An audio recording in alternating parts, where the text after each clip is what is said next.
এবারে কি শূন্যের গেরো কাটবে? হ্যাঁ, নিশ্চয়ই ১০০% কাটবে। আশাবাদী কতটা? ১০০%। শূন্যের গেরো কি কাটবে? শূন্যের গেরো কাটানোর জন্য আমরা লড়ছি না, আমরা তো লড়াই লড়ছি জিতবার জন্য। ডজন ডজন সিট পশ্চিমবাংলায় জিতবে। পশ্চিমবাংলায় মানুষ নিজের ভোট নিজে দিতে পারলে তৃণমূলকে হারাবার জন্য ভোট দেবে। একদিকে অভয়ার মা, অন্যদিকে নির্মল ঘোষের ছেলে তীর্থঙ্কর ঘোষ। কি মনে হচ্ছে, লড়াইটা কি কঠিন? বামপন্থীদের কাছে লড়াই সবসময় চ্যালেঞ্জিং। সেই চ্যালেঞ্জ নিতেই তো বামপন্থীরা রাস্তায় নেমেছে। সেই চ্যালেঞ্জের কাজ আমরা করে যাব।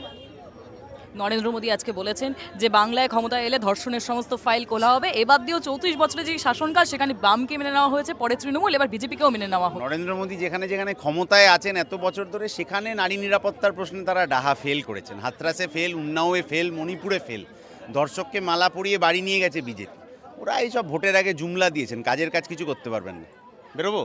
সম্প্রতি প্রকাশ্যে আসা যেই ভিডিও হুমায়ুন কবিরের এআই বলে তিনি দাবি করছেন, এই বিষয়ে আপনি কি মন্তব্য করবেন? পার্টি থেকে এই মন্তব্য করা হয়েছে, ফলে এই বিষয়ে আমার আলাদা মন্তব্য কিছু নেই।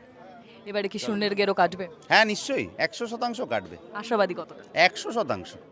এবার দেখা যাচ্ছে না, এই প্রশ্ন উঠছে, পরিচিত নেতারা দাঁড়ালো না কেন এবারে বিধানসভা ভোটে? বামফ্রন্ট সে কি মীনাক্ষীর মতন পরিচিত আমাদের প্রার্থী, কলতান সবাই চেনে, দীপশিতা সবাই চেনে, আমাদের বিকাশ রঞ্জন ভট্টাচার্যের চাইতে পরিচিত কে?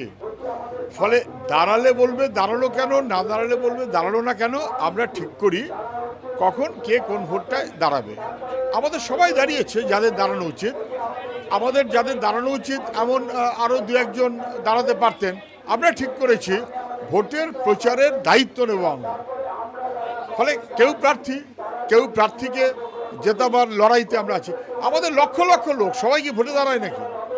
আমরা সবাই ভোটের কর্মী, আমি সহ সবাই আমরা ভোটের কর্মী। নরেন্দ্র মোদী আজকের সভামঞ্চ থেকে বলেছেন যে 35 বছর সিপিএমকে দেখা গেল, 34 বছর, এবং তারপরে আমরা দেখলাম তৃণমূলকে, এবার আমাদেরকে ভোট দিনের পাশাপাশি বলেছে পশ্চিমবঙ্গে যদি আমরা শাসনে আসি তাহলে আমরা সমস্ত ধর্ষণের ফাইলগুলো খুলে দেবো। কি বলবেন? দেখুন, প্রধানমন্ত্রী বলেছেন পশ্চিমবাংলায় ক্ষমতা আসলে ধর্ষণের ফাইলগুলো খুলবেন। আরও অনেক ফাইল আছে। আমি শুধু প্রধানমন্ত্রীকে বলি, ইডি সিবিআই কেন্দ্রীয় সরকারের এখতিয়ারে আছে। সিবিআই এর তদন্ত, চিটফান্ড সিবিআই এর তদন্ত সুপ্রিম কোর্টের নির্দেশে, এই সহ এমনকি অভয়াকাণ্ড সিবিআই এর কাছে। তো সেটা খোলা হয়নি কেন? পশ্চিমবাংলায় ওর সরকার নেই বলে?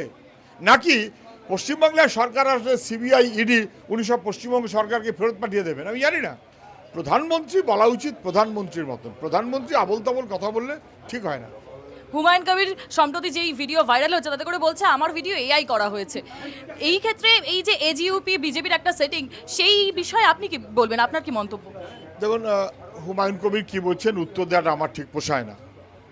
হুমায়ুন কবির এআই করা ভিডিও কিনা আমি তা নিয়েও কোনো কমেন্ট করছি না। ভিডিও এআই হয়, তৃণমূল বিজেপি সেসব করে এবং করতে জানে, এটা নিয়ে আমার কোনো সন্দেহ নেই।